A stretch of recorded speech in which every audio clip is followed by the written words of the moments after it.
నువ్వు చెప్తావు, నేను చెప్పేది నేను చెప్తా. చివరికి ప్రజలు తీర్పిస్తారు. 2014, 2018 కూడా మేము పోటీ పడ్డాం. ఆనాడు మీకు ఇచ్చిన అధికారం. 2023లో మీరు మేము పోటీ పడ్డాం, కానీ అధికారం మాకిచ్చిండ్రు.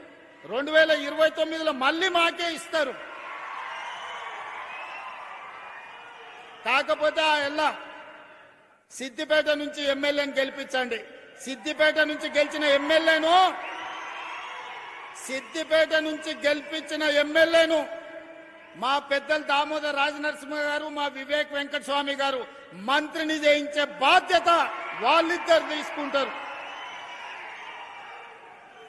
2029 ఎన్నికలలో సిద్దిపేటలో గెలిచే ఎమ్మెల్యేను వాళ్ళిద్దరు మంత్రిని చేసే బాధ్యత తీసుకుంటారు. ఈ వేదిక మీద నుంచి నేను మీకు మాట ఇస్తున్నా. ఈ ప్రాంతంలో 1984 నుంచి 2029 వరకు ఒకే కుటుంబం ప్రజలలో ఉన్నారు.